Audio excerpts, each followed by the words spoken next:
Hush. Pasal itu nggak ada, cing kulai jauh itu. Sila paragliding.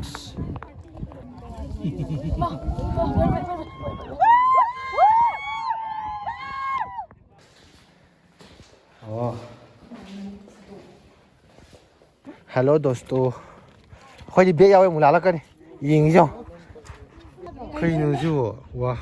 Oh my god. हाइदी असवा अशेंग मदी Ying कुफा जासी दिया. याम से Ying जाओ. नम खत ले जाओ.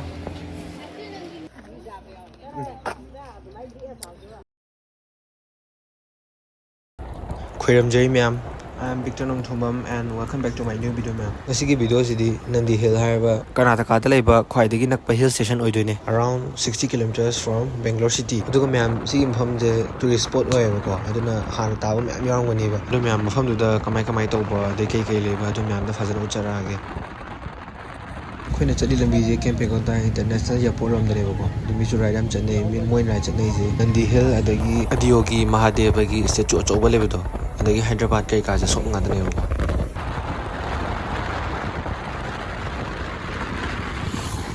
Moi gi sai gi ting gi kha koi num moi ge ba uwa di bukana haidi uwa di pa hudan nabi ko kha di hawe num moi bani na di ko koi Kami thola puna hato kre koi ya bai nai na ba ado mathak ta yawuri yawre ba ko si ne bana di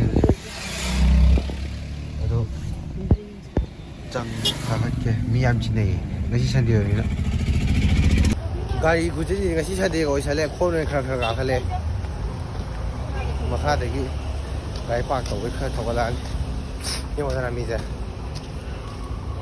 ha Racing je. Sini matu sini ni apa kau tu je. Ni amoi business je, mai ini ko. Si auto je. Si dah ida. Si sini thaga dah betul ini hawa. Aduh, kau mai ini gaya si dah kam hawa dah.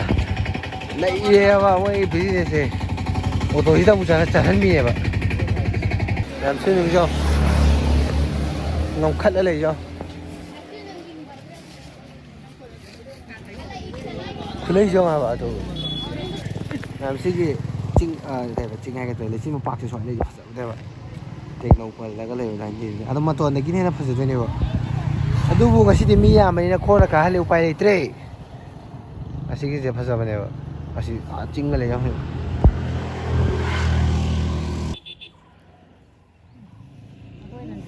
ma'am maton gira khang de macham keno ma di yaw re ado hojing ne cing himala ka ba ngam ne gari khamam le re kasi mi chi le eo mathak si pura city ni si ja ya mi phajana chi le ko ojik ke khara kitang thengjalak pagi gari budi ka hana re ko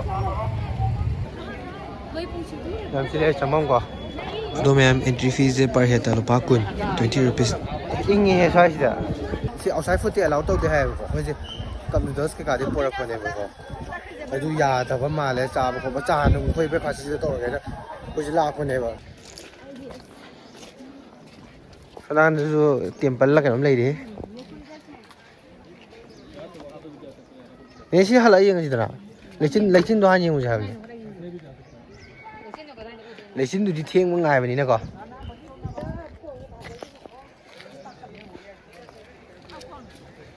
lechin du na hana yeng hou je ba view point nam le de eh My god. sini boundary kha da ni he boundary ka kha de वहाँ चीज़ थे देखेंगे चलो वहाँ भी देख लें चलो sini boundary kha da ni या क्लाउड से ले मामा क्लाउड से देश class ki cloud sini yeng du je wow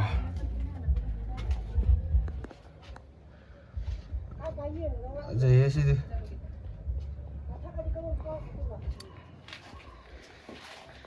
photo ka ba di phai ni se ash hai der kan di wa sidi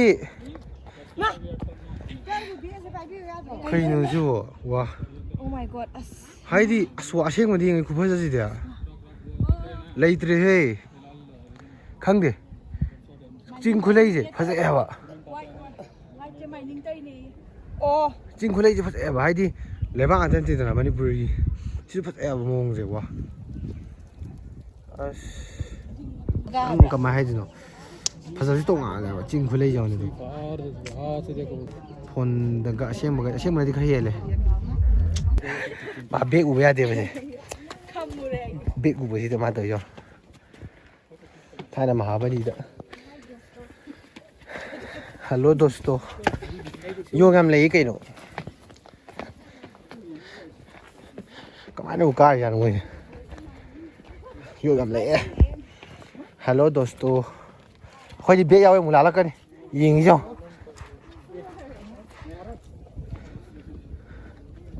View point này, bây giờ lại đứng tôi rồi. Bây giờ lại đứng gì thì không thể ngầm người ta ngầm người ta. À, chính phải mà tổ chức luôn đó. Đấy thôi. For view point.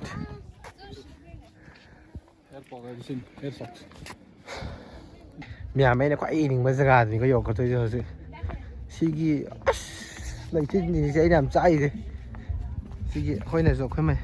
Anh em Manipuri mang đã cái phuna mà chính chắc phải cái video thắt khi bên này vào. À tụi ta phăng hậu đâu bên này Sigi gì. Không để Sigi lão chứ. Hơi xa đấy, nó xa với cái thằng nó lên vào coi sẽ. Hay đi phát đấy, với Sigi chính rồi thôi. Phuna mình cái video lấy chính thắt tao bên này về ta. Kia màn mà chạm này mình chẳng có gì không ai đâu. View point đâu chứ này vào. View point lắm đấy. Zagas.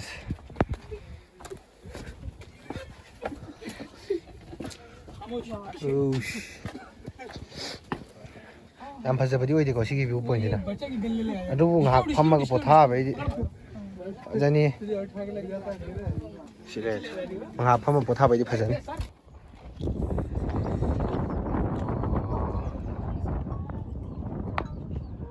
Nam sĩ देखो कि तक ना your की पता है कि cloud से फसल उगता मैंने वो कितना मंदी हुआ है ठेंगे वो मुझे पुमा पर मखाई तार है भाई ओके अब मखाई तार अयुक के मैंने फसल करता मैंने उसे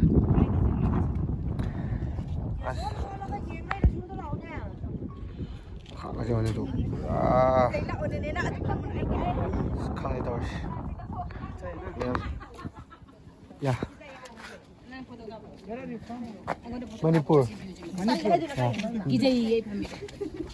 Ma'am si Brahmasram hai ko. Nung ne hawa. Kai ni sa pe chang si chang mamle.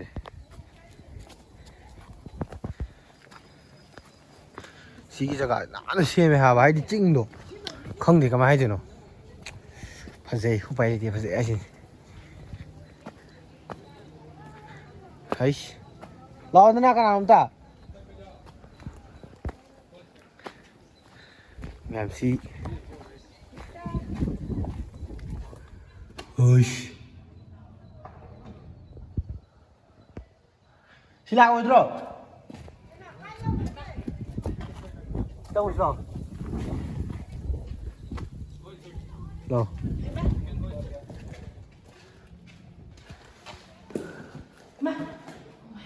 Wow, tu, slide kef.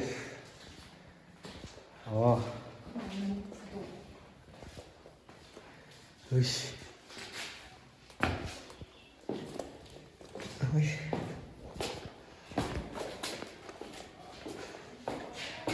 Mày làm gì sát chị cậu nung nào kef cái đạn nào tu, ima.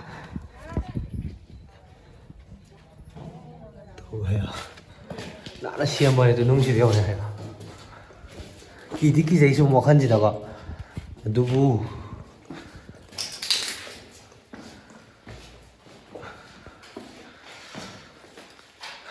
매운 quỳ đi lẹ rồi cái kỳ giấy xuống kỳ giấy vào hai đi lấy ra xuống kiếp sĩ đâu có khi này ra kỳ đó mình sẽ làm này đi khi sĩ trang ngồi hay gì cái video đó ha sĩ xem hả You have to check that that line of the swinging line, no? The seat, the wind is good. Em nhìn sẽ có paragliding gì?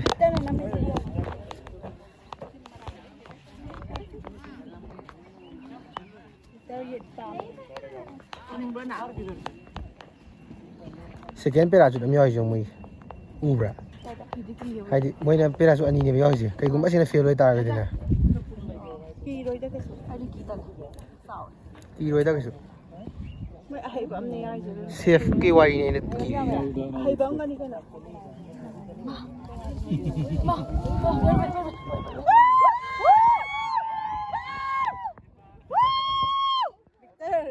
Wow! Ma'am, tau ni he si dia. Si ko be benzer khar pa ma hawa. Ta phalo ka daraga. Na ko da. Yaro he. Focus mang re yo to in chakra he ma. Ni tong ba yaro dro. VicTraa. As.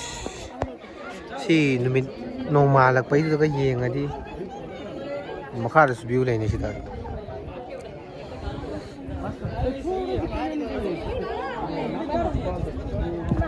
Azagatan uti view na mani si view na mani ko uti view na sang mang na to uba. Sina kha dry oi ba ko. Adu bo cloud le mani wa mazagatan ni kha theng ai khoi. Khoi.